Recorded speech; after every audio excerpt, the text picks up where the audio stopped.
Добрый вечер, паважаныя чальцы каардынацыйнай рады. Добрый вечер, гледачы трансляцыі нашага паседжання, запрошаныя госці на наше паседжанне. Сёння у нас адбудзецца агульнае паседжанне каардынацыйнай рады. На парадку дня у нас 3 пытанні. Першае пытанне — гэта слуханні кандыдатуры на пасаду прадстаўніка па аднаўленні правапарадку у аб'яднаным пераходным кабінеце Мікалая Казлова. Другое пытанне парадку дня — гэта справаздача праўнай камісіі, дакладаць будзе кіраўнік праўнай камісіі Міхаіл Кірылюк. І трэцяе пытанне парадку дня — гэта справаздача камісіі па статуту каардынацыйнай рады і ўнутраных дакументах каардынацыйнай рады. Дакладаць будзе кіраўнік камісіі Яўген Караулов. І адразу прапановваю пераходзіць да першага пункту парадку дня — слуханняў кандыдатуры на пасаду прадстаўніка па аднаўленні правапарадку аб'яднанага пераходнага кабінета Мікалая Казлова. Да нас звярнулася кіраўніца аб'яднанага пераходнага кабінета Святлана Ціхановская з прапановай разгледзець дадзеную кандыдатуру на агульным паседжанні каардынацыйнай рады для прыняцця дальнейшага рашэння па рэкамендацыі ці не рэкамендацыі Мікалая Казлова на гэтую пасаду. Таму адразу перадаю слова спадару Мікалаю з краткай планамі працы, каб ён нам распавёў, чым ён плануе займацца на дадзенай пасадзе, а потым ужо пытанне чальцоў каардынацыйнай рады да кандыдата. Калі ласка, Мікалай, вам слово. Да, здравствуйте. Меня зовут Николай Георгиевич Козлов. Я в прошлом сотрудник милиции. Отработал в уголовном розыске 17 лет. Я вообще думал, что как-то биографию озвучат, может, чтобы я не повторялся. Ну ладно. Отработал я в уголовном розыске 17 лет. Занимался я исключительно криминалом в самых таких суровых проявлениях. Это грабежи, разбои, кражи и все с этим связанное. В 2009 году я покинул службу в звании подполковника, опер по особо важным делам, после того, как поймал работников избирательной комиссии за фальсификациями. Об этом были публикации, я написал рапорт, в конце концов я вынужден был уволиться. На сегодняшний день я разжалован до рядового за все мои вот эти действия. Значит, после этого я не проходила ни одной избирательной кампании, в которой бы я не изобличал фальсификаторов с учетом прям с фамилиями, с фактами, с фотографиями и со всем причитающимся. Значит, что еще могу сказать о себе, чтобы хотя бы у вас было представление. Я являюсь председателем Объединенной гражданской партии. И выдвигаюсь на пост представителя по восстановлению законности и правопорядка по тем основаниям, что, во-первых, у меня большой опыт в этой области, во-вторых, мы достаточно плотно уже сейчас сотрудничаем с Белполом, и в своей деятельности я намерен сотрудничать со всеми структурами, которые занимаются вот в области правоохранительной такой деятельности. Что касается работы, мы выделили, я говорю мы, потому что соответствующие консультации у нас были, выделили основные направления деятельности представительства. Это сбор, анализ информации о противоправных действиях сотрудников государственных органов Беларуси, выработка рекомендаций по документированию противоправной деятельности, противодействию ей ненасильственными методами, содействие документированию противоправной деятельности сотрудников государственных органов, выработка рекомендаций для граждан Беларуси по мерам безопасности в условиях, когда государство нарушает их права, подготовка рекомендаций по действиям для восстановления законности Беларуси в переходный период, сотрудничество с партнерскими организациями в разработке документов по реализации правосудия переходного периода, выработка совместной стратегии, тактическая координация с партнерскими, белорусскими и международными организациями. Еще раз повторю, что я намерен работать в тесной координации с Белполом, с которым уже сложились ну, вполне рабочие отношения, и продолжать работать в направлении нормативных актов, касающихся правоохранительных органов и силовых структур. В этом направлении я уже работаю. Пожалуй, наверное, все. Тут важно, наверное, вопросы, готов их выслушать и ответить. Дзякуй вялікі, напрамкі дзейнасці зразумелыя. Дзякуй, што распавялі таксама пра сябе для тых, хто можа не ведаў, не чытаў папярэднія дакументы, якія дасылались у каардынацыйную раду. Таму пераходзім да наступнай часткі працэсу слуханняў, гэта пытанні. І ўжо бачу першую руку, спадар Еўген, калі ласка. Так, всем яшчэ раз прывітанне. Я буду задаваць пытанне ад фракцыі «Моладзі ў наступ», сябрам якой і з'яўляюсь. Маё першае пытанне: ці ёсць у вас каманда, з якой вы будзеце ажыццяўляць функцыі прадстаўніка і працу прадстаўніцтва, і колькі там чалавек, калі это не сакрэт? І тому што, звычайна, як я разумею логіку АПК, людзі, які прэтэндуюць на прадстаўніцтва, прыходзяць са сваімі камандамі. Там Павел Латушка знаў, там спадарня Зазулінска з фондам СДЖ, і Азаров быў з Байполом. Ці ёсць у вас команда? Как я уже говорил, я уже работаю с Белполом. У нас есть договоренность работать в тесном сотрудничестве. Что касается дополнительной команды, я работаю над этим. Есть, наверное, люди, так как до конца непонятно, и я не утвержден, но предварительные переговоры прошли, но ее придется создавать, как все новое. Не знаю, удовлетворил ли вас ответ, но еще раз. Я уже работаю с Белполом, вот вы только упомянули Азарова, и мы работаем в довольно тесной взаимосвязи. Можно сказать, что это тоже будет часть команды. И когда я соглашался на эту должность, то мы предварительно разговаривали, и была договоренность, что мы будем работать в тесном взаимодействии. Можна мне дакладняючы? Так, дакладняючы пытанне. То бок фактычна прадстаўніцтва па законнасці і парадку гэта будзе Белпол. Як министерство. Нет, это не будет Белпол. Я полагаю, что после утверждения достаточно людей, которые имеют опыт правоохранительной деятельности, с которыми мы сотрудничаем, допустим, в создании новых нормативных актов. Я буду приглашать. И будем создавать команду. Да. На сегодняшний день я не могу назвать фамилии, за исключением Белпола. Зразумела. Я дадам каментар, просто што звычайна прадстаўнікі прыходзяць са сваімі камандамі, і потым, дзякуючы АПК, атрымліваюць там міжнародныя кантакты, прызнанне і выконваюць свае функцыі. У меня будуць яшчэ пытанні, но, напэўна, лепш... Давайте наступныя людзі, потым вернемся па коле будзем, каб не было ад аднаго чалавека адразу шмат пытанняў. Адзін невялічкі каментар. Не заўсёды прадстаўнікі прыходзяць, наколькі я ведаю, з камандамі. Часам яны фармуюцца ўжо па ходу.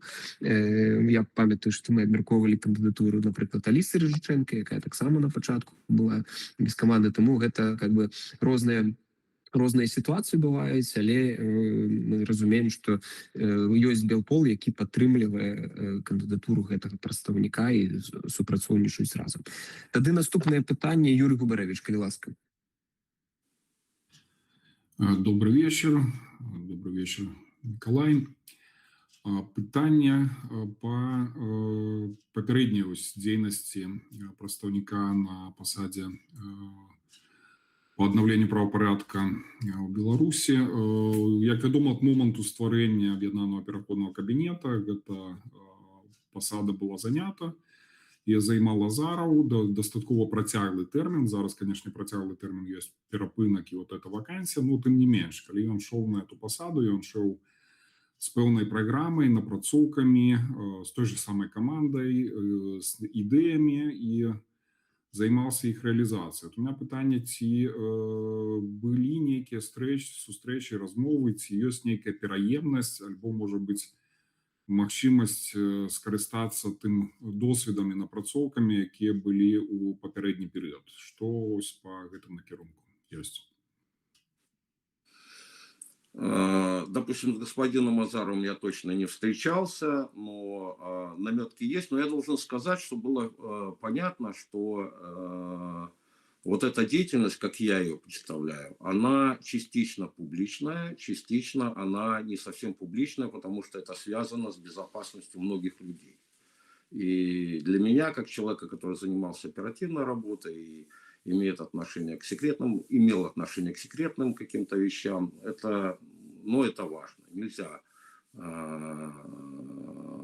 работать таким образом, чтобы, ну, это было как-то дало возможность нашим противникам как-то, ну, выяснить, кто и как с нами коммуницирует. Я скажу, что кроме направления деятельности, конечно, мы тут разрабатывали, и есть задачи представительства, которые частично перекликаются с тем, что было. Тут и выявление, сбор доказательств преступных действий режима Лукашенко, включая системное нарушение прав человека, и выработка рекомендаций по формированию системы документирования доказательств, создания централизованных баз, принятие мер по установлению местонахождения лиц, совершивших преступления, работа с гражданами Беларуси, в том числе с действующими гражданами силовых структур. И таких пунктов достаточно много. Это то, о чем мы обсуждали, то, что у нас отмечено, это то, чем мы собираемся, и я собираюсь заниматься. Поэтому частично, конечно, есть. Может быть, насколько я знаю, ну, не совсем удачная была работа Азарова. Мне трудно судить, потому что когда все это было, я, наверное, был в местах лишения свободы, я отчетливо не следил за этой ситуацией, но я видел документы, и по некоторым моментам оно перекликается. Я уж не знаю, как, насколько это будет вот прямо продолжением его деятельности. Думаю, что нет, но какие-то вещи там вполне разумные, которые нужно использовать. Дякую. Наступне питання Олександр Антушко-Сікорський. Да, добрый вечер. У меня, если можно, два вопроса сразу, чтобы не прыгать. Первый вопрос, Николай, я бы хотел вас спросить, у вас есть какой-то план работы? Расскажите, пожалуйста, как вы видите, как будет выглядеть вот ваш среднестатистический рабочий день? Чем вы будете заниматься? Вот начал в 9, и как дальше это будет происходить? Это первое. А второе, какие цели вы видите, ну, вы предполагаете достичь через год работы на посту представителя ОПК? Спасибо. Ну, давайте мы, трудно сказать, с чего начнется рабочий день, но это как такой вопрос, я даже, ну, не знаю, как реагировать на подобный вопрос. Встал с утра, открыл почту и начал заниматься проблемами, которые обозначили, или теми вопросами, которые запланированы в предыдущий день. Ну, я просто не знаю, как ответить на ваш вопрос. Мне кажется, он такой немного. И второй вопрос какой? Какие вы видите цели, которые, какие цели вы ставите, должны быть достигнуты через год вашей работы, например? Опять же, трудно сказать об этих целях. Мы все ставим цели, и мы хотим чего-то добиться. Основная цель – это иметь нормативную базу, что касается структур, силовых структур, разведывательных органов. Это то, над чем я уже начал работу. Это касается и, тут я уже говорил, тут задач достаточно много, которые мы будем решать. Это выявление случаев мотивированного розыска и задержания белорусов. Я имею в виду работу Интерпола. Я полагаю, что с международными организациями, с правоохранительными органами разных стран, и включая Интерпол, нам нужно иметь какое-то взаимодействие, чтобы исключить подобного рода задержания. Оказывать взаимодействие правовой помощи, направление материалов о злоупотреблении международными механизмами розыска в соответствующие международные органы, участие в разработке и продвижении международных региональных инициатив, направленных на повышение безопасности в странах пребывания белорусских граждан, предотвращение использования миграционных визовых процедур лицами, связанные с репрессивной деятельностью режима, выявлять таких людей. Ну, достаточно много. Какой будет результат, трудно сказать, но мы будем над этим работать. Было бы странно, если бы я сказал, что мы отстроим структуру МВД полностью, или, ну, я даже не совсем понимаю, что вы ожидаете, каких результатов. Я ожидаю услышать конкретные, измеримые и понимаемые цели, потому что в случае, я этот вопрос задаю уже, наверное, раз третий на слушаниях, и мы ходим по кругу, когда мне говорят, ну, у нас цель написать программы. Это не цель, это задача. Написать программы, чтобы что? Чтобы они на сайте висели? Значит, нет, послушайте. 17 лет я работал в этой области. И у меня была очень четкая, вполне себе измеримая результат. Сколько преступлений раскрыто. Вот сколько совершено и сколько раскрыто. Это легко, это просто. И, собственно говоря, это легко измеримо. В данной ситуации, в нашей ситуации, вот в нынешней, ну, это такой вопрос, ну, очень сложный вопрос.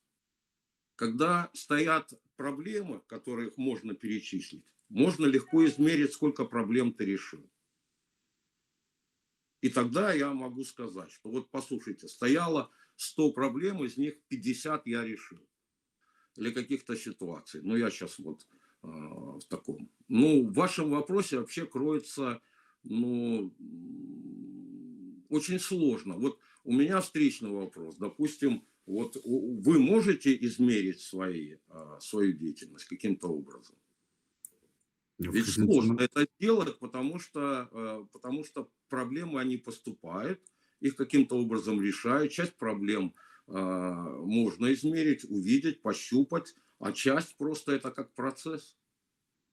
А процесс измерить сложно. Я так понимаю.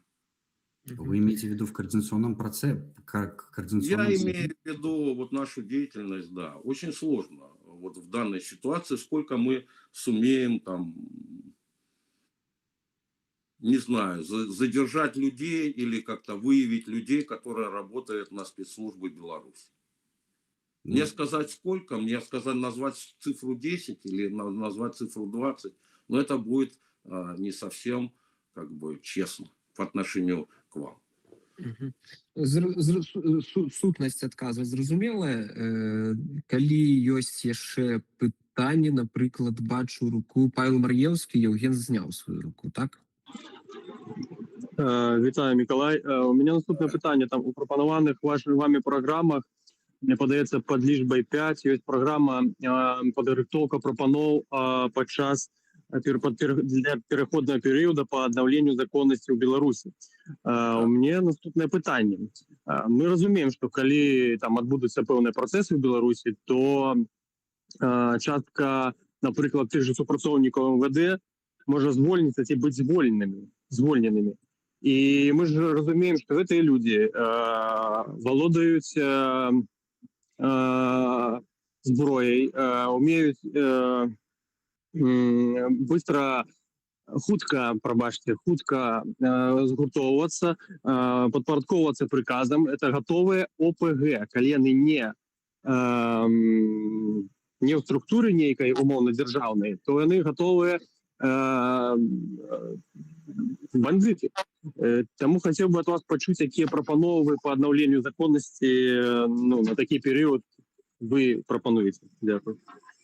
Послушайте, в переходный период такая опасность есть. Мы эту опасность пережили, и я лично пережил, уже будучи сотрудником уголовного розыска в 90-е годы. Там хватало всех. И бывших афганцев, и бывших сотрудников милиции. Мне кажется, эта проблема вполне себе решаема. Другой вопрос, что действительно в Новой Беларуси, наверное, надо реформировать правоохранительные органы. И такой закон о полиции, я знаю, что уже есть, и я принимал в создании его некоторое участие. Вот. Поэтому я считаю, что, во-первых, не все сотрудники прям враги народа. Так или иначе, каждый из нас встречался с тем, что они вполне адекватные люди. И если разобраться, вот так уж совсем по большому такому гамбургскому счету, то получается, что в каждом районе или в каждой РУВД или управлении, да, есть десяток, там 2 десятка людей, которые намеренно и с удовольствием занимаются репрессиями. Остальные пытаются от этого уклониться. И, конечно, ну, я не думаю, что новые правоохранительные органы, новое МВД будет совсем бессильно и не справиться вот с тем, о чем вы говорите, с таким опасением. Я полагаю, что это решаемый вопрос, и он не очень сложный вопрос, учитывая вот опыт 90-х годов, который вот разворачивался у меня на глазах. Поэтому я думаю, что мы эту проблему решим, и это не сложная и не самая большая проблема. Дякую за питання. Наступне питання Владимир Аркадійович Остапенко, потім Валера, потім Євген. Так по колу. Ну, було. Угу. Добрый вечер, коллеги. Витаю, Николай.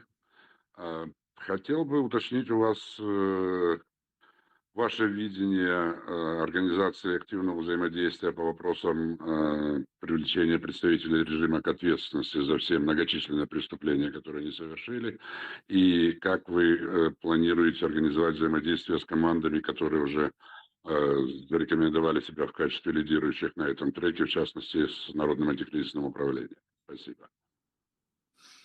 Ну, у меня твердое убеждение, с которым, собственно говоря, это один из мотивов, почему я согласился и пришел, и претендую на эту должность, как раз состоит в том, чтобы ни один функционер, ни один сотрудник милиции, будь то или ГУБОПа, или КГБ, который совершил преступление, смог уклониться от ответственности. Я очень хорошо профессионально подготовлен, и я очень надеюсь, что я смогу поспособствовать тому, чтобы никто не спрятался. И у меня однозначное решение о том, или убеждение о том, что каждый должен понести ответственность, и думаю, что вот в изобличении этих людей я могу оказать такое большое содействие. А что касается других организаций и структур, я говорил в самом начале своего выступления, что мы уже взаимодействуем и намерены взаимодействовать очень тесно.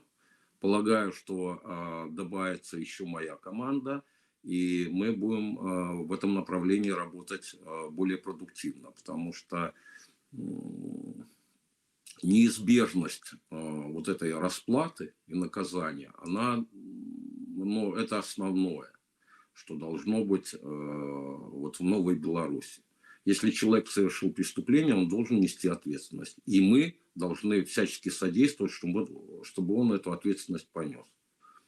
Ну, наверное, так я бы ответил. Угу. Дякую. Єдине, що може я тут удокладню, а що наконт супрацовництва з командою НАУ? Там була друга частка питання.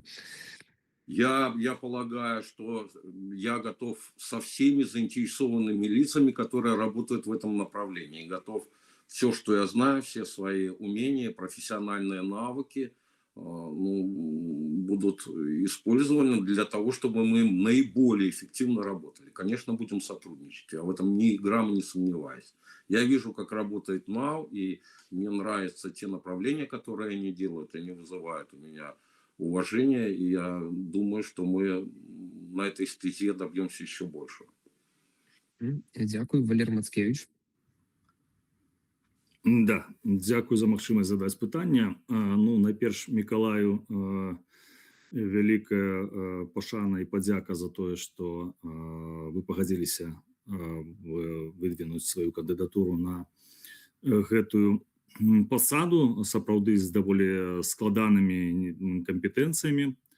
Я перад тым, як задаць пытанне, ўсё ж таки хацеў бы зрабіць невялічкі каментар, каб тут не было непаразуменняў адносна пэўных сцверджанняў. То бок, у аб'яднаным пераходным кабінеце ёсць асноўныя 3 крытэрыі, па якім ацэньваецца адпаведнасць кандыдата. Першая з іх – гэта адукацыя, калі чалавек валодае неабходнай тэарэтычнай базай. Другое – гэта вопыт, пажадана вялікі, такі, як ёсць у Мікалая. То бок, каб тэорыя пасябравала з практыкай, каб чалавек сапраўды праз жыццёвы шлях, праз вопыт ён меў унікальную адпаведную экспертызу, якая неабходная для такога ўзроўня уплыву і дзейнасці.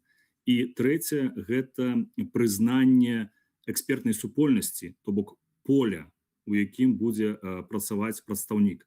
І тое, што у Мікалая ёсць адпаведны аўтарытэт і вага сярод арганізацый, якія маюць магутнасць так ажыццяўляць сваю дзейнасць.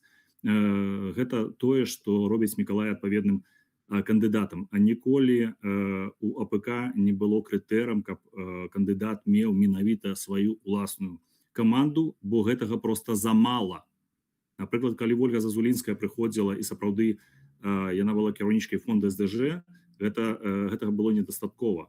Дастаткова было тое, што ў Ольгі быў вялізны аўтарытэт сярод усіх астатніх арганізацый. Таму яна зараз координуе і арганізуе там штабы адпаведныя, коаліцыі праваабарончых арганізацый.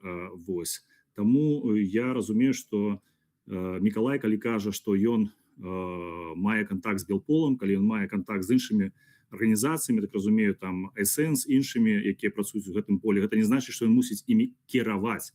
Гэта значыць, што яго аўтарытэта мусіць быць дастаткова, каб будаваць з імі працу, узмацняць іх, каардынаваць пэўныя праекты і накірункі, каб яны пагаджаліся пры гэтым інвеставаць сваё капасіці ў агульную справу. Гэта проста, каб не было непаразуменняў і неправільных каментароў. А маё пытанне, яно наступнае. Мікалай, скажыце, калі ласка, ці ёсць у вас кантакты сярод дзеючых, дзейсных супрацоўнікаў адпаведных ведомств, там, міністэрств, службаў у краінах Еўразвязу, так? Бо я разумею, што гэта, напэўна, дапамагло якраз больш эфектыўна ажыццяўляць дзейнасць там па раскрыццю, мажліва, там нейкай дзейнасці, якая вядзецца там рэжымам Лукашенка супраць актывістаў і палітыкаў дэмсілаў. І таксама, ці ёсць у вас кантакты, я разумею, што тут без прыкладаў, але каб зразумець, ёсць у вас кантакты сярод дзеючых ці былых, ну, а былых мы ведаем, не бывае, супрацоўнікаў у Беларусі. Вось такое пытанне. Дзякуй. На другое пытание я отвечу сразу, что есть. Я напомню, может быть, кто-то не знает, я достаточно... После освобождения по сроку я еще год был в Беларуси. И так или иначе, ну, естественно, я так или иначе коммуницировал со многими людьми, которые работали в нашей системе. Именно поэтому я и говорю о том, что не большинство там упырей и людоедов. Достаточно людей, которые вполне вменяемые, готовы и которые недовольны существующим вот порядком вещей, которые сейчас и атмосферы в МВД, и многим недовольны. Это для меня очевидно. И, конечно, будем общаться. Что касается коллег из других стран, наметки есть, нарабатывать будем. У меня не было повода как-то коммуницировать с ними близко, но в некоторых странах у меня, по крайней мере, есть какие-то наметки, и я думаю, что когда у меня будут полномочия такие, если я буду из себя что-то в этом смысле представлять в кабинет, то, наверное, мне это будет сделать проще. Ну, вот так я могу ответить. И, конечно, мы будем, и это обязательно, надо как-то с ними налаживать связи, потому что, мне кажется, для белорусов в эмиграции это очень важно. Мы это видим по многим случаям, вот с той же Мельниковой. Ну и много, и я уверен, что иммиграция у нас здесь, и даже, наверное, крамольную вещь скажу, среди освобожденных вот этих и выдворенных, я думаю, что достаточно людей, которые сотрудничают так или иначе со спецслужбами Беларуси. Я в этом уверен. Зразумела. Дзякуй. Наступнае пытанне Александра Мамаева. Так, павітанне, Александра Мамаева, фракцыя «Еўрапейскі выбар» і таксама з'яўляюся кіраўніцай Міжнароднай камісіі каардынацыйнай рады. Вы згадалі пра бяспеку беларусаў за мяжой, у тым ліку пра пераслед праз Інтэрпол. Гэтай справай займаліся ўжо шмат хто, таму што вельмі такая балючая праблема. Быў сумесны праект народных амбасадаў з юрыдычнай службы офіса Святланы Ціхановскай, калі мы звярталіся ў нацыянальнае бюро і інфармавалі іх пра гэтую праблему. Я ведаю, што і зараз шмат ёсць кейсаў і шмат ёсць працы з цэнтральным бюро Інтэрпол, але нягледзячы на гэта працягваюцца затрыманні беларусаў. Вось літаральна ў гэтым месяцы 2 новых кейса двух краінах. Вось тут я б хацела ў вас запытацца, як вы бачыце сваю працу ў гэтым накірунку, як бы вы хацелі, магчыма, у якіх формах супрацу з грамадзянскай супольнасцю, з тымі напрацоўкамі, з тымі арганізацыямі, якія ўжо гэтым займаюцца, і ў якіх накірунках хацелі б працаваць, то есть менавіта з цэнтральным бюро Інтэрпол ці з нацыянальнымі бюро Інтэрпол, ці, магчыма, у вас ёсць нейкія яшчэ думкі, як вырашыць усё ж таки эту проблему?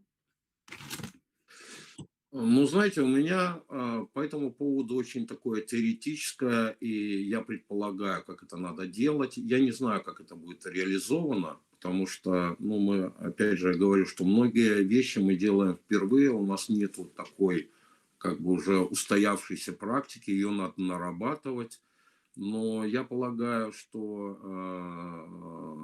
кроме того, что это надо делать последовательно, постоянно и взаимодействовать с ними, кроме этого, я думаю, что надо разговаривать с политиками, которые могли бы каким-то образом влиять и на правоохранительные органы внутри своих стран. И я думаю, что в этом смысле мне поможет то, что я как председатель Объединенной гражданской партии так или иначе встречаюсь с разного рода и разного уровня политиками разных стран. И полагаю, что это должно дать плоды, когда мы будем обращаться по одним и тем же вопросам с разных сторон. Это, я думаю, должно привести к какому-то результату положительному. Вот так мне это видится. Как это будет на практике, мне сложно сказать. Давайте через год или через полгода встретимся и поговорим об этом. А вообще говоря, мы должны с вами, наверное, как-то взаимодействовать, наверное, как-то совместно пытаться решать эти проблемы, потому что то, что белорусский КГБ и МВД злоупотребляют вот этими своими возможностями, это очевидно, и в результате получается, что мало того, что люди мучаются внутри Беларуси, они еще умудряются мучить их за пределами. И это возмутительно, и с этим надо как-то бороться и как-то решать эти проблемы. Опять же, у меня нету какого-то такого вполне рецепта или заветного слова, по которому я сказал, мы проблему решили. А себе дорогу идущий, давайте вместе решать, смотреть, делиться опытом и, может быть, какими-то идеями. И тогда, наверное, мы сможем как-то повлиять на эту ситуацию. Кароткі каментар, калі можна. Дзякуй вялікі, гатовыя да супрацы ў рамках міжнароднай камісіі і народных амбасадаў гэтым усім дзеліцца. Так што спадзяюся, што будзе яшчэ адзін рычаг, з якім можна будзе вырашаць гэтае пытанне. Дзякуй. Дзякуй. Так само хотел бы пазначыць, што ў нас адбываюцца кожны год слуханні прадстаўнікоў аб'яднанага пераходнага кабінета, таму дзесьці атрымоўваецца праз там паўгады ці колькі, калі пасля абрання новай каардынацыйнай рады, таксама калі спадара Мікалая Казлова прызначыць на гэтую пасаду, таксама ён будзе как бы справаздачыцца за ту дзейнасць, можа нават трошки хутчэй, чым праз год. Наступнае пытанне ад спадара Петрухіна. Будь ласка.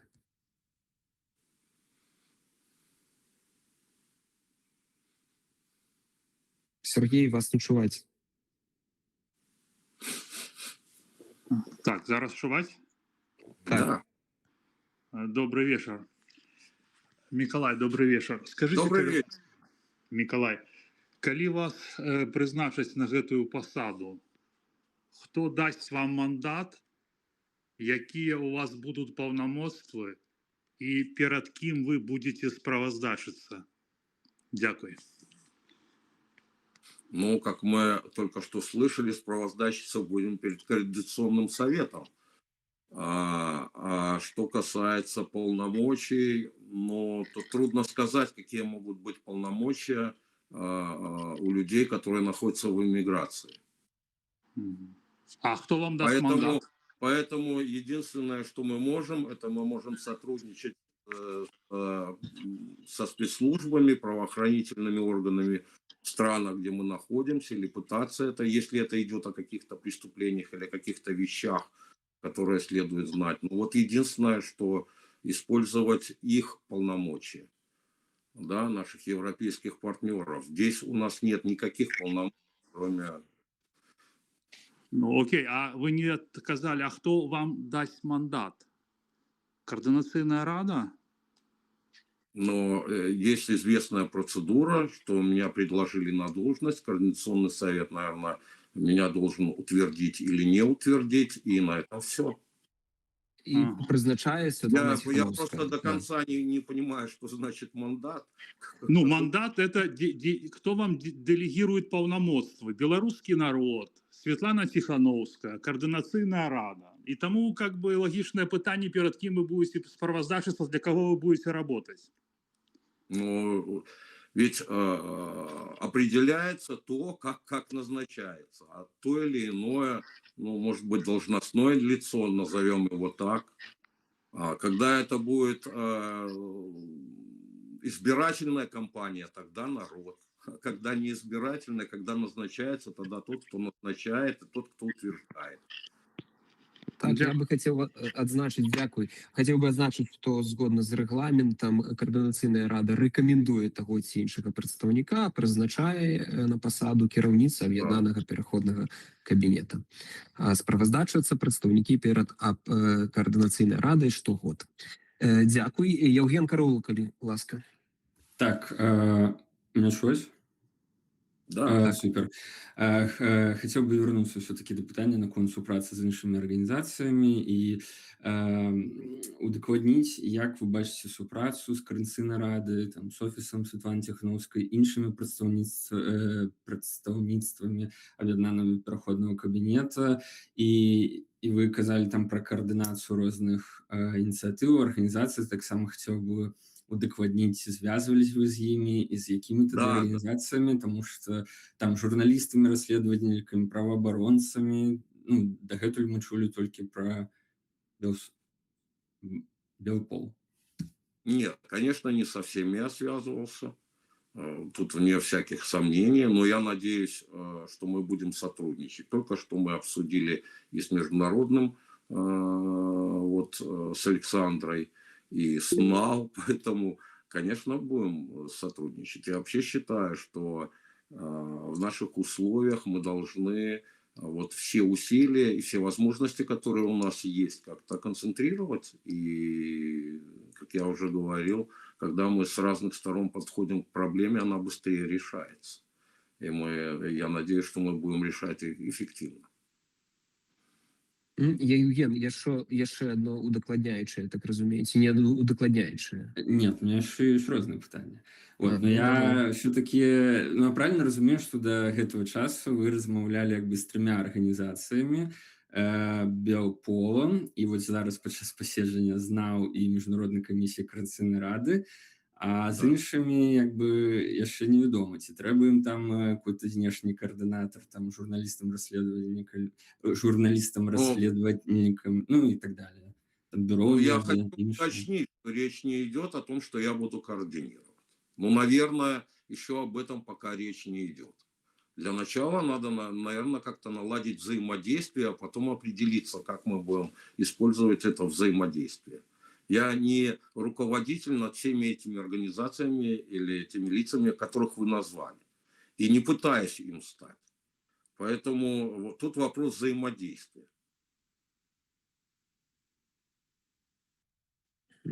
Дякую. Ці ёсць яшчэ пытанні?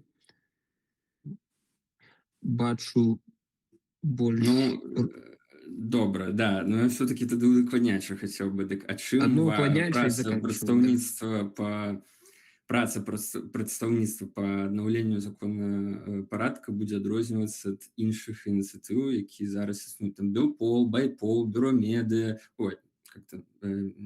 бюро, так, медыа, камісіі па рэформах Координаційнай рады, і, ну, як бы, ёсць шмат ініцыятыў.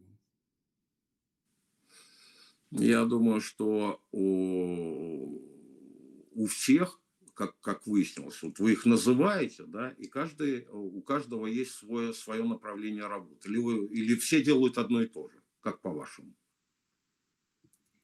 Вот вы когда спрашиваете, я делаю вывод, что все-таки каждый занимается своим делом. А о направлениях, в которых я намерен работать, я вам сказал. Добавьте к этому мой опыт, который многолетний опыт. И мое желание, как я уже говорил, о том, чтобы никто не избежал ответственности, той, которая заслуживает. И на этом. Добра, ну тады могли бы, калі ласка, удакладніць, чым ваше прадстаўніцтва будзе займацца і чым ніхто іншы не займаецца? Давайте положимся на время. Мы обязательно, я вам расскажу, чем будет отличаться одно от другого. Просто забегая вперед, я вижу вашу улыбку такую, да, и я вам хочу сказать, что каждый, кто начинал и кто работал, выяснилось, что направлений работы достаточно много. Компетенций, у каждого своя компетенция. И для того, чтобы ее реализовать, наверное, и мне предложили эту должность, я не проконсультировался со многими, с тем же с Белполом, и с офисом, и выяснилось, что это направление работы, оно нужно. И я считаю, что оно нужно. Если вы хотите какие-то оттенки, чтобы я вам рассказал, я, наверное, сейчас не готов вам рассказать все эти оттенки. Дякую, адказ зразумелы. І давайте апошняе кола, бо мы зноў па ўдакладняючым пытанням будзем так хадзіць, бо на большасць пытанняў ўжо па сутнасці адказана. Валер, Маргарыта, Александр Турка-Сікорскі, Яўген, яшчэ адно і ўсё, і яшчэ потым заключныя словы, і будзем пераходзіць да наступнага пытання, бо мы ўжо працуем больш за 45 хвілін. Валер, калі ласка. Да, у меня базовый комментарий, потому что я бачу, что хутчэй пытанні, якія фактычна датычныя такой пэўнай азбукі. Я разумею, што ідзе эфір, і ўсё ж таки мы, як прадстаўнікі Координаційнай рады, я сыходжу з таго, што мы гэтыя базовыя моманты мы разумеем, я бы хацеў іх пратрансляваць. Мікалай Казлоў, які прэтэндуе на пасаду прадстаўніка у кабінеце Святланы Ціхановскай, ёсць фігурай палітычнай. Арганізацыі, якія мы пералічваем, яны маюць вельмі высокую экспертызу, апрацоўную пэўную магутнасць, але зразумела, што пэўны палітычны ўзровень, магчымасць адкрываць новыя магчымасці, палітычныя дзверы, трымаць менавіта гэтую сферу ў павестцы адпаведных міністэрстваў, ведомств суседніх нам краінаў, гэта якраз прэферэнцыя прадстаўніка. Там і туды, куды не дацягваюцца арганізацыі, якія працуюць у полі, тому што яны просто заняты штодзённай такой руцінай, аперацыйнымі задачамі. Вось Мікалай якраз і мусіць і можа рабіць. Я разумею, што просто тут пытанне ў фармулёўках, і вось гэтая вся дыскусія, там апошнія 15 хвілін, это менавіта пытанне як бы вордзінга, да, словаў. Але сэнс, мне прынамсі зразумелы. Мікалай уже некалькі разоў па чарговаму цыклу на гэтае пытанне адказаў. Тое, што не можа, тое, што не могуць рабіць там пэўныя НЖО, напрыклад, так, тому што яны не ёсць там палітычныя структуры, і ёсць адпаведнасць сустрэчаў рабочых у тым ліку, так, калі там, напрыклад, той же Белпол можа сустракацца з пэўнымі структурамі, там Польшы, Літвы, неважна, Нямецчыны, але гэта не ўзровень там сустрэчаў, напрыклад, там кіраўніка дэпартамента ці міністра, напрыклад, так, унутраных спраў, ці замміністра. Павестку гэтую, магчымасці гэтай, якія на сённяшні дзень не прапрацаваны і да канца не адкрытыя. Мы ж ведаем пералік усіх гэтых праблемаў, там па бяспецы, па выкрыццю контур там выведкі і гэтак далей. Там непаханае поле. І зразумела, што Мікалай з улікам яго вопыта, як бы кампетэнцыі экспертызы і з улікам таго, што ён таксама з'яўляецца лідарам партыі, то бок яго яшчэ кампетэнцыі палітычныя адпаведныя ёсць. Так, ён разумее, як з гэтымі пытаннямі працаваць. Коллеги, мы таксама мусім з вами як бы, праяўляць нашу кампетэнтнасць і таксама ў сваіх пытаннях. Дякую. Да, пагаджуся, што часткова пытанні звязаныя з такія удакладняючыя, яны важныя, але зараз падчас эфіру частку з іх просто мы не паспеем разглядаць, калі будзем паглыбляцца ў кожны пункт, што там адрозніваецца, не адрозніваецца, і шмат арганізацый, якія займаюцца гэтым накірункам дзейнасці. Без іх мы таксама на гэтае пытанне не адкажам. Я думаю, гэта частка больш шырокай дыскусіі, але агульная рамка зададзена, задачы как бы зразумелыя накірункі дзейнасці. Таму давайте пераходзіць да наступного пытания. Маргарита, коли ласка, вам слово. Спасибо. И на самом деле очень радостно слышать, что это, наверное, первые слушания, на которых мы задаем так активно питания от Координационной рады. Очень приятная динамика. Спасибо вам за презентацию, Николай. Очень рада была услышать, что вы готовы к сопраце с разными организациями, с разными акторами, и буду рада в случае вашего призначения поработать с вами в том числе.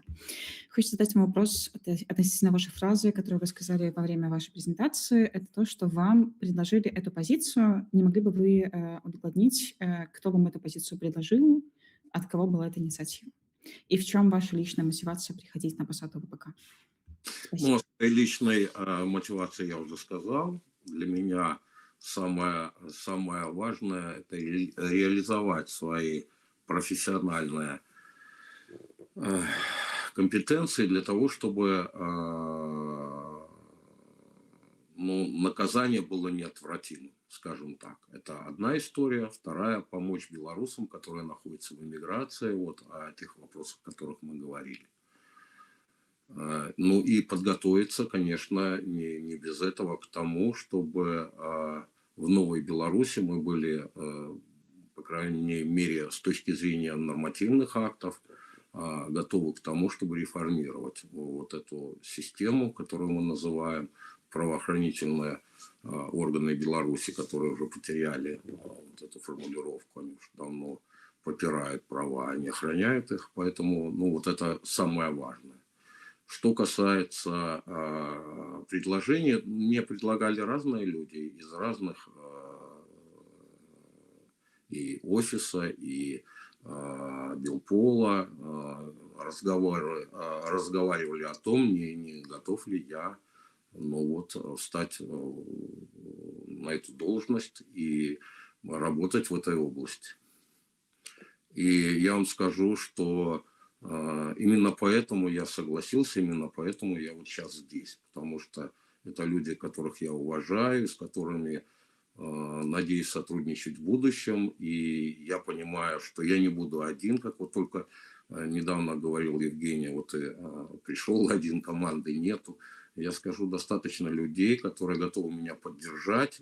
Я думаю, что мы будем сотрудничать, и в конце концов будет команда, и в конце концов мы вместе и как бы будем как-то преодолевать те вызовы, которые нам вот судьба предлагает с точки зрения правоохранительных органов, законности, реформирования, все, что с этим связано.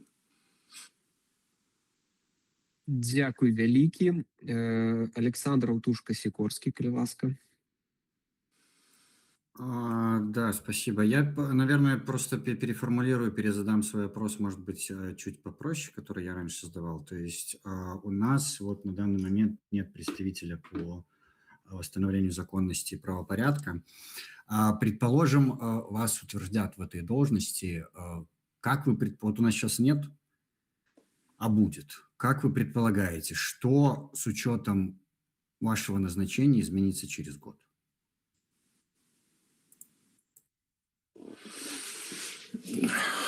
Ну, я могу только сказать, на что я надеюсь и к чему буду стремиться. Я буду стремиться к тому, чтобы не было тех проблем, которые касаются правоохранительных органов или безопасности белорусов, которые находятся в эмиграции. Это очень важно. Вот мы говорили об Интерполе, и о задержаниях, и о многих вещах. Это очень важно, и мы будем над этим работать. Я надеюсь, что мы будем больше понимать, что творится внутри Беларуси, внутри силовых структур Беларуси. Я думаю, что мы должны иметь оттуда четкую картину и будем заниматься и этим, чтобы в случае, когда у нас появится окно возможностей, мы знали, на кого опереться и имели представление о том, как там во всех этих структурах какая атмосфера и как мы можем рассчитывать на тот или иной исход. Ну вот, на мой взгляд, это как бы основные моменты. Ну и, конечно, я говорю, еще раз повторюсь, для меня это очень важно, о том, чтобы ни один преступник не сумел спрятаться. Я хорошо умею искать, мы как-то будем изобличать, находить.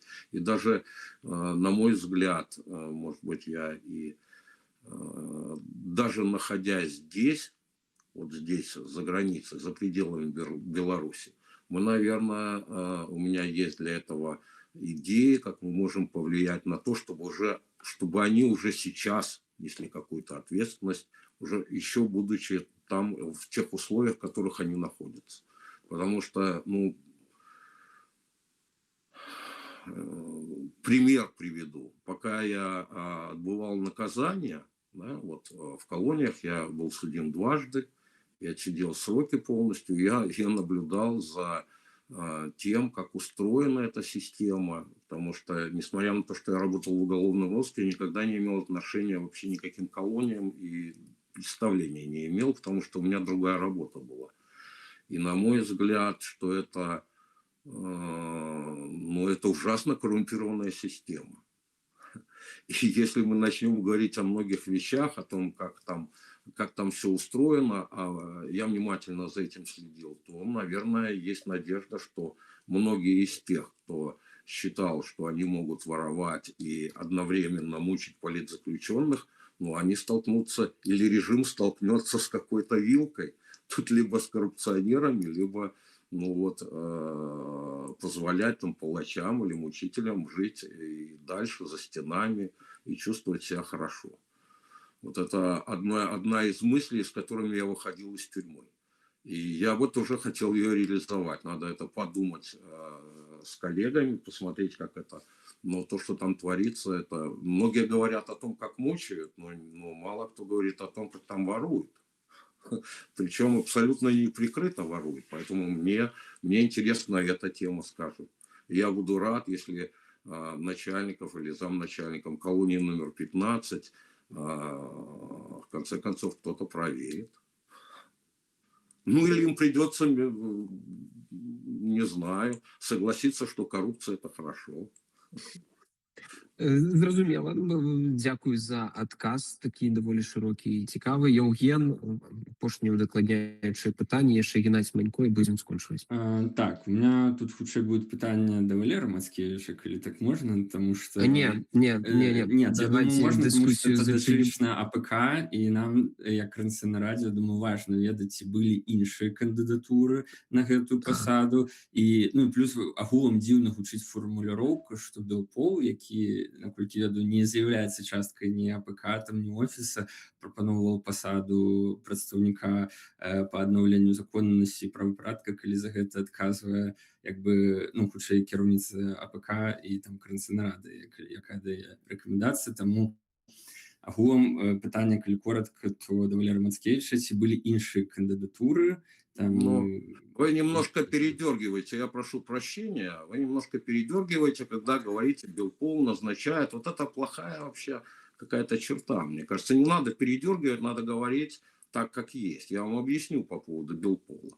Когда мы общались с Белполом, то они сказали, что мы бы сотрудничали с тобой, и нам вполне комфортно сотрудничать с тобой, то есть со мной. И я в этом смысле поддержать, а не в смысле, что они как-то участвуют в назначении. Они, я так понимаю, никак не связаны, и совершенно отдельная структура.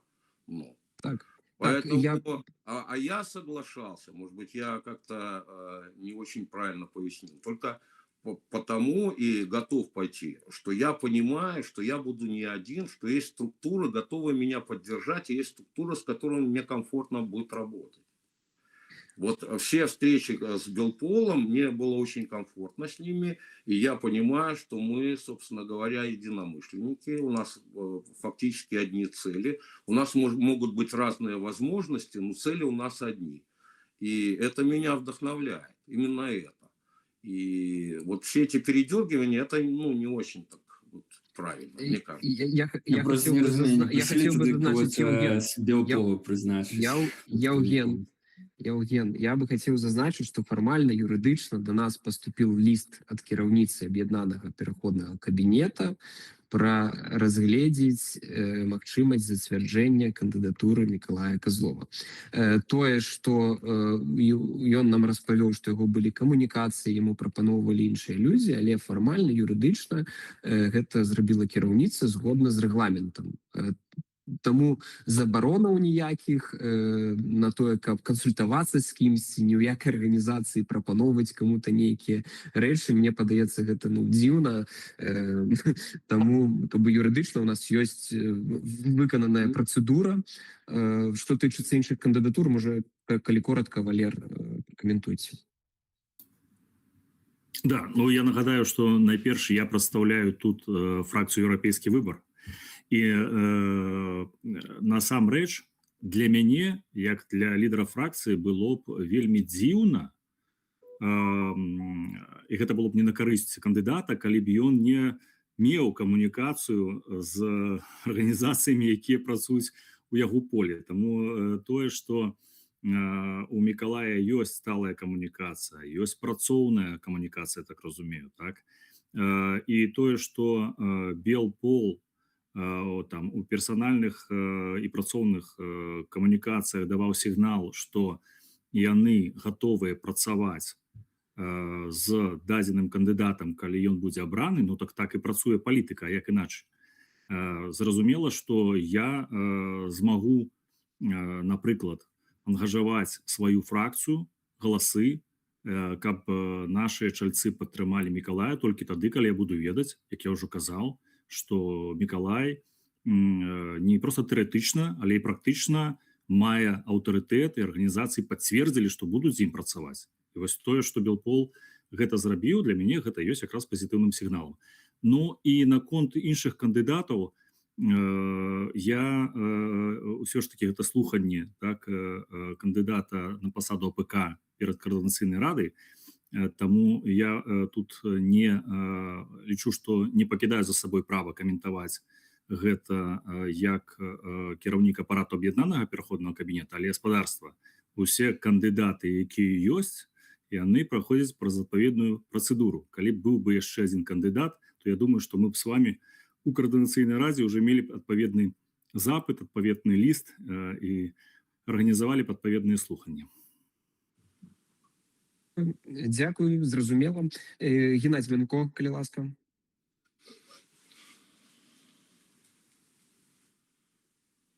Геннадзь, вас не чуваць.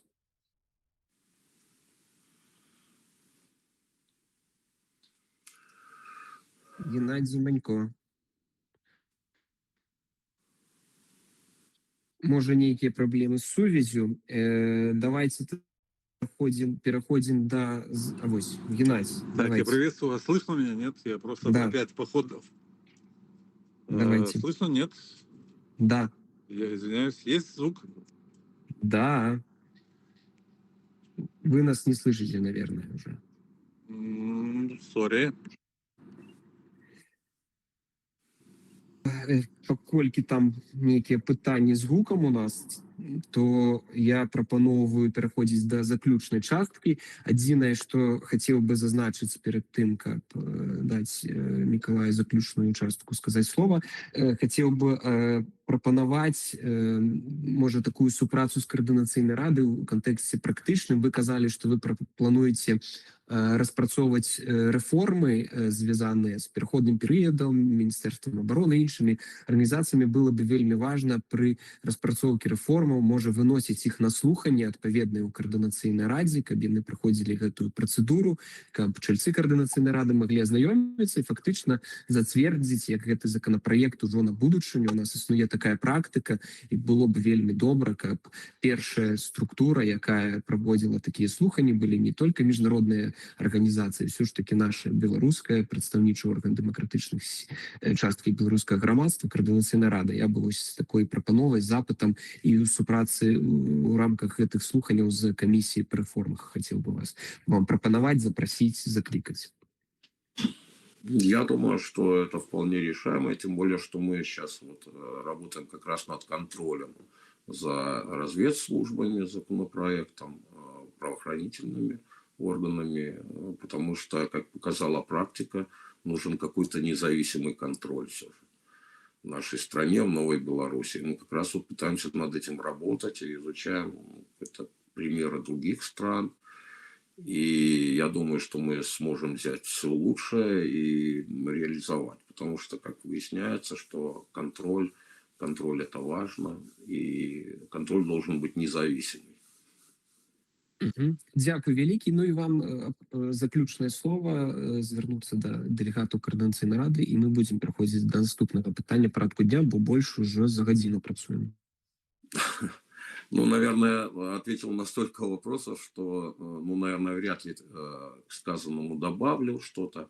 Ну, наверное, не знаю, не у всех. Вот судя по Евгению, и вот он не совсем доволен моими ответами. Ну что ж, ответы, может быть, он будет доволен моей работой. Надеюсь, что это будет так, если все-таки я пройду это сито утверждения. Поэтому я буду рад сотрудничать со всеми, кто готов работать в этом направлении. Я думаю, что вместе мы решим проблемы самые такие злободневные, которые есть. И очень надеюсь, что недалек тот час, когда мы сможем реализовать все свои замыслы в Новой Беларуси. Я в это верю искренне. Иначе бы я этим не занимался.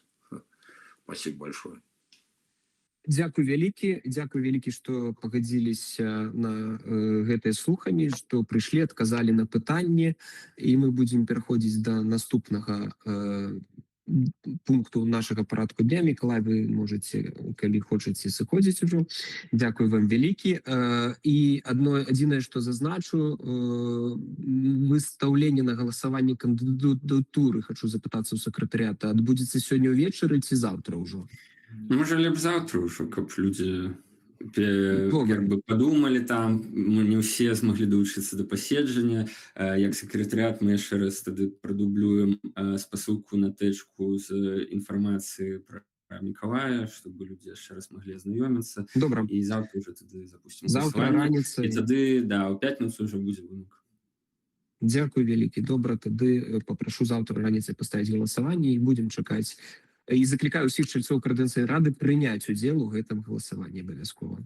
Прыняць рашэнне кожнае, якое хоча, але абавязкова, каб у нас адбыўся кворум. Усіх заклікаю не ігнараваць. Дзякуй вялікі. І пераходзім до наступнага пытання парадку дня. Всем удачи, всего доброго. До свидания. Гэта справаздача камісія, праўная камісія. Михаил Кирлюк, калі ласка. Михаил присутнічае. Я бачу, ён быў. Так, я тут. Да, Михаил, калі ласка. Добрый день, шановное господарство, добрый вечер. Я представляю правную комиссию. Апошние годы, месяцы, увесь час існавання правной комиссии у нас был прыкладна один и той же трек. Гэта праўная дапамога грамадзянам у выгнанні, якія звярталіся да таго, каб даць правовую ацэнку, ці ёсць пагроза у выпадку, калі яны будуць вяртацца ў Беларусь.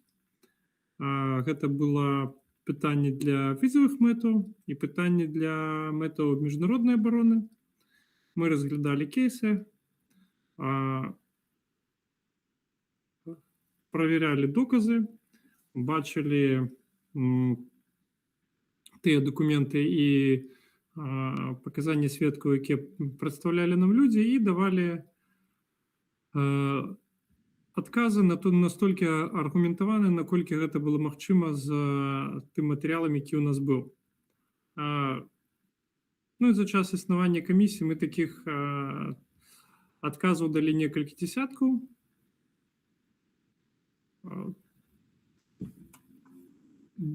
Другі момант, гэта я прымаў удзел у слуханнях па адказнасці рэжыму Лукашэнкі за злачынства, якія былі ў Беларусі ў перыяд яго прэзідэнцтва. Браў удзел у паседжаннях працоўнай групы міжміністэрскай у Польшчы, якая датычыла легалізацыі беларусаў. Там разам з прадстаўнікамі НАУ і аб'яднанага пераходнага кабінета, офісы Святланы Ціхановскай мы давалі свае прапановы па абароне праў беларусаў, па пазбеганні дыскрымінацыі беларусаў, па магчымых варыянтах дакументацыі і легалізацыі беларусаў. Таксама прымаў удзел у паседжаннях, у сустрэчах управлення па справах іншаземцах у Польшчы, ужонда да спраў цудаземцаў, якія датычыліся легалізацыі беларусаў, у тым ліку беларусаў, вызваленых пры дапамозе перагаворшчыкаў з боку Злучаных Штатаў Амерыкі, з боку Трампа, а па іх найбольш хуткай і магчымай на легалізацыю Польшчы. Таксама у спатканнях з прадстаўнікамі Міністэрства іншаземных спраў Польшчы, таксама датычных легалізацыі беларусаў і выдачы гуманітарных віз беларусам. Вось гэта тая праца, якую мы ўзялі на сябе. Ну і плюс да гэтага можна дадаць, я думаю, некалькі соцен кансультацый беларусам, якія звярталіся праз розныя каналы сувязі з самымі разнастайнымі пытаннямі па побыту ў Польшчы і іншых краінах, як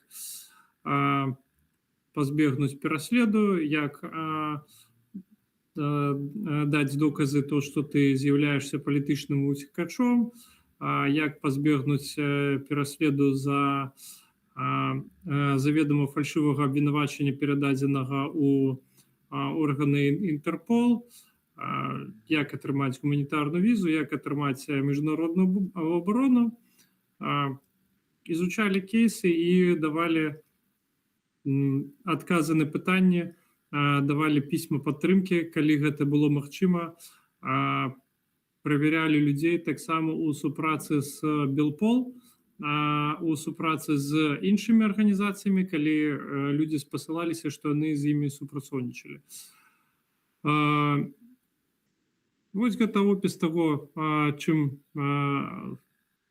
мы займаліся. Геаграфія ахоплівала ў асноўным Польшчу, а на другім месцы гэта будзе Літва, Злучаныя Штаты Амерыкі, потым ідзе ўжо Іспанія, Сербія і іншыя краіны Еўразвязу і трэція краіны, такія як Грузія і Арменія.